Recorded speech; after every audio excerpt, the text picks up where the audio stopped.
শিৱসাগৰ চহৰৰ মাজমজিয়াত আটক ধুনীয়াকৈ নিৰ্মাণ কৰি তুমি আগলৈ গুচি আহা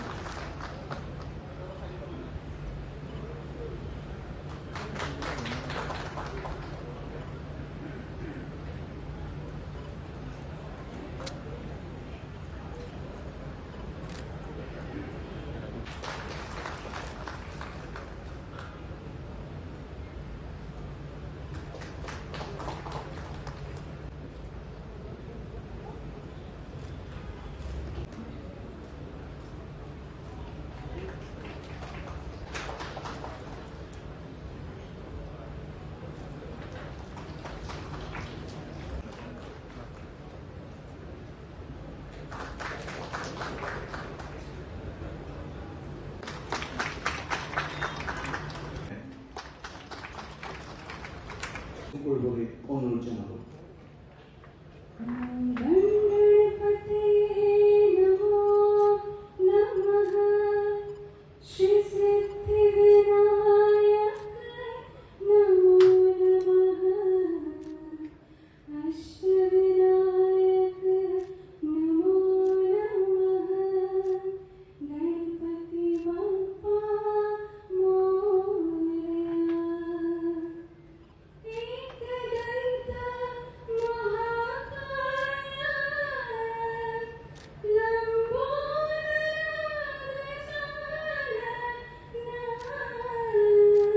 এটাই দুখ লাগিছে পৱন সিং ঘাটোৱাৰলৈকে যে আজি পৱন সিং ঘাটোৱাৰৰ দৰে এজন শক্তিশালী নেতাক টিকট নিদি কংগ্ৰেছ দলে লুৰিণজ্যোতি গগৈক কিয় টিকটটো দিলে। গতিকে কামাখ্যা তাছাটো সাংসদ হ'ব পাৰিলে, পৱন সিং ঘাটোৱাৰটো সংসদো হ'ব নোৱাৰিলে। গতিকে আজিৰ দিনটোত মই পৱন সিং ঘাটোৱাৰক এজন চাহ শ্ৰমিকৰ ইমান শক্তিশালী নেতা এজনক যি অসম চাহ শ্ৰমিক সংঘৰ সভাপতি তেওঁক কংগ্ৰেছ দলে কিয় অপমান কৰিলে সেই বিষয়ে মই সাংবাদিকসকলক অনুৰোধ কৰিম কেতিয়াবা কংগ্ৰেছ দলৰ নেতাসকলক লগ পালে সুধিব। কামাখ্যা তাছা সৰ্বভাৰতীয় বিজেপিৰ ৰাষ্ট্ৰীয় সম্পাদক, এই বিষয়টো সম্পৰ্কে হয়তো কংগ্ৰেছ দল অৱগত নহয়। কামাখ্যা তাছাৰ তুলনাত পৱন সিং ঘাটোৱাৰ বয়স অভিজ্ঞতাত বহুত পুৰণা। মই ভাবোঁ যে কংগ্ৰেছ দলে ডিব্ৰুগড় আসনত পৱন সিং ঘাটোৱাৰক টিকট নিদি অসমৰ চাহ শ্ৰমিকসকলক তেওঁলোকে যে গুৰুত্ব নিদিয়ে সেই বাৰ্তাটো পঠিয়ালে। আজি শিৱসাগৰ জিলাৰ যিটো জিলা ন্যায়ালয় ই এটা আটকধুনীয়া ভৱনলৈ ৰূপান্তৰ হ'ল। গুৱাহাটী উচ্চ ন্যায়ালয়ৰ মুখ্য ন্যায়াধীশ ডাঙৰীয়াৰ সৈতে এই নতুন ভৱনটো উদ্বোধন কৰা মোৰ সৌভাগ্য হ'ল। এই নতুন ভৱনটোৱে আমাৰ আদালতলৈ অহা ন্যায় বিচাৰি অহা লোকসকলক সুবিধা দিব বুলি মই বিশ্বাস কৰোঁ আৰু অধিবক্তা আৰু ন্যায়াধীশসকলকো এটা সুন্দৰ মন লৈ কাম কৰাৰ বাবে প্ৰেৰণা যোগাব বুলি মই বিশ্বাস কৰোঁ। মই আমাৰ শিৱসাগৰ জিলাৰ ৰাইজক আজি এই সুন্দৰ ন্যায়িক ভৱনটোৰ বাবে অভিনন্দন জনাইছোঁ। যিটো জিলা ন্যায়ালয় ই এটা আটকধুনীয়া ভৱনলৈ ৰূপান্তৰ হ'ল। গুৱাহাটী উচ্চ ন্যায়ালয়ৰ মুখ্য ন্যায়াধীশ ডাঙৰীয়াৰ সৈতে এই নতুন ভৱনটো উদ্বোধন কৰাৰ মোৰ সৌভাগ্য হ'ল।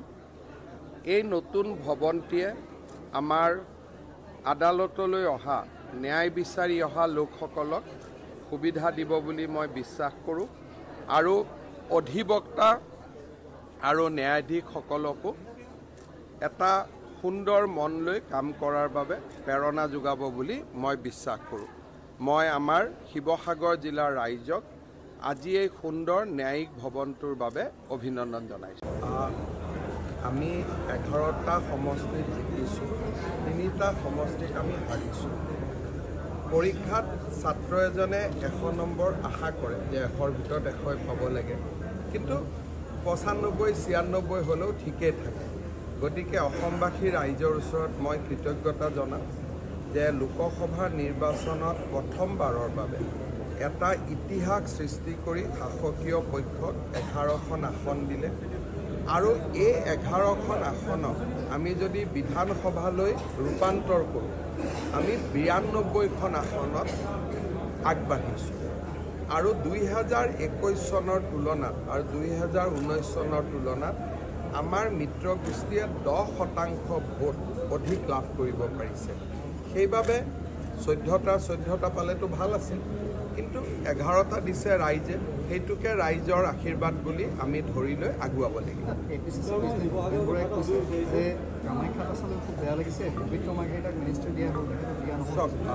মই এটাই দুখ লাগিছে পৱন সিং ঘাটোৱাৰলৈ, যে আজি পৱন সিং ঘাটোৱাৰৰ দৰে এজন শক্তিশালী নেতাক টিকট নিদি কংগ্ৰেছ দলে লুৰিণজ্যোতি গগৈক কিয় টিকট দিলে? গতিকে কামাখ্যা তাছাটো সাংসদ হ'ব পাৰিলে, পৱন সিং ঘাটোৱাৰটো সংসদো হ'ব নোৱাৰিলে।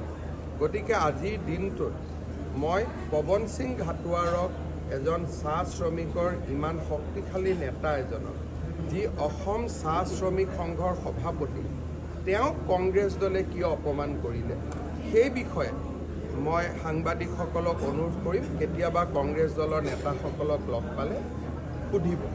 কামাখ্যা তাছা সৰ্বভাৰতীয় বিজেপিৰ ৰাষ্ট্ৰীয় সম্পাদক, এই বিষয়টো সম্পৰ্কে হয়তো কংগ্ৰেছ দল অৱগত নহয়।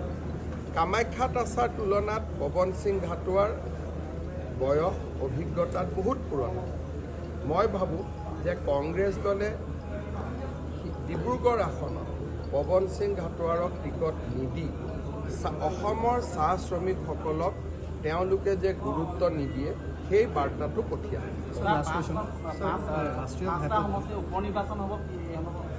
নিৰ্বাচন হ'ব, পঞ্চায়ত নিৰ্বাচনো হ'ব, উপ নিৰ্বাচনো হ'ব। নিৰ্বাচনটো নিৰ্বাচনী আয়োগে পাতিবই যেতিয়া নিৰ্বাচন থাকিব। ৰাষ্ট্ৰীয় ঘাইপথৰ যিটো অৱস্থা, আজি আপুনি অহাৰ বাবে কালি নিশাৰে পৰা NHRC খুব তৎপৰ, কিন্তু খুব বিপদ। তেওঁলোকে মোক জনোৱা মতে, আৰু মই এইটো বিষয় ৰিভিউ কৰি আছোঁ, তেওঁলোকে মোক কৈছে ছাৰ এই বছৰত আমি নেশ্যনেল হাইৱেটো সম্পূৰ্ণ কৰি দিম। গতিকে মই ভাবোঁ যে এই বছৰত এই নেশ্যনেল হাইৱেটো সম্পূৰ্ণ হ'ব, ডিচেম্বৰত তেওঁলোকে শেষ কৰিব পাৰিম বুলি মই এটা ধাৰণা কৰিছোঁ। এই বছৰটো দিছে যিহেতু মই ভাবোঁ এই বছৰত শেষ হৈ যাব। হ'ব।